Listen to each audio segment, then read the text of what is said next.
Hi friends, તો digital Gujarat સ્કોલરશિપમાં જે પણ વિદ્યાર્થીઓએ ફોર્મ ભરવાનું બાકી રહી ગયું હોય કે સબમિટ કરવાનું બાકી રહી ગયું હોય તો એમાં ઓલરેડી આપણે અપડેટ આપી હતી કે એસસી કેટેગરીના વિદ્યાર્થીઓ છે 21/1/2024 સુધી પોતાનું ફોર્મ છે ભરી શકે છે। ત્યાર પછી મોસ્ટ ઓફલી પ્રશ્નો ઇન્સ્ટાગ્રામમાં આવ્યા છે કે સર ઓબીસી અને એસટી કેટેગરીના વિદ્યાર્થીઓ માટે રીઓપન થશે કે નહીં। તો મિત્રો ઓફિશિયલ વેબસાઇટમાં જઈને તમે જોઈ શકો છો કે આજની એક અપડેટ છે આપવામાં આવી છે। ઓફિશિયલ વેબસાઇટમાં આવ્યા પછી નોટિફિકેશન માટેના અહીંયા લેટેસ્ટ અપડેટના પેજમાં આવશો તો અહીંયા તમને જોવા મળશે કે જે વિદ્યાર્થીઓ ઓબીસી ઈબીસી કે એનટી ત્રણેય કેટેગરીમાં આવતો હોય એ વિદ્યાર્થીઓ પણ હવે 21/1/2024 સુધી પોતાનું ફોર્મ છે ભરી શકે છે।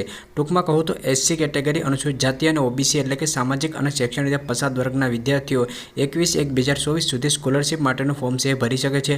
હવે એસટી કેટેગરીના વિદ્યાર્થીઓનો પ્રશ્ન હશે કે સર અમારી માટે રીઓપન થશે કે નહીં। તો હા મિત્રો, તમારી માટે પણ રીઓપન થશે, એટલે કે એસટી કેટેગરીના વિદ્યાર્થીઓ છે એ લોકો માટે પણ તારીખ છે ડિક્લેર કરવામાં આવશે। જ્યારે પણ એની તારીખ ડિક્લેર કરવામાં આવશે ત્યારે હું તમને લોકોને યુટ્યુબમાં અને ઇન્સ્ટાગ્રામમાં અપડેટ છે આપી દઈશ। જે પણ વિદ્યાર્થીઓ ઓબીસીમાં હોય અને એ લોકોને પોતાનું ફોર્મ ભરવાનું બાકી રહી ગયું હોય કે લેટ એડમિશન લીધું હોય કે સબમિટ કરવાનું બાકી રહી ગયું હોય તો એ વિદ્યાર્થીઓ આજથી 26 તારીખથી 21/1/2024 સુધી પોતાનું સ્કોલરશિપ માટેનું ફોર્મ છે ભરી શકે છે। આગળ બીજી સ્કોલરશિપ રિલેટેડ કોઈ પણ અપડેટ આવતી હશે તો હું એના પર વિડીયો બનાવતો રહીશ। જો તમને અપડેટ પસંદ આવી તો લાઇક કરજો અને ચેનલમાં ન હોય તો ચેનલને સબસ્ક્રાઈબર કરવાનું ભૂલશો નહીં। ડેઇલી અગત્યના અપડેટ માટે ઇન્સ્ટાગ્રામમાં પણ ફોલો કરી લેજો।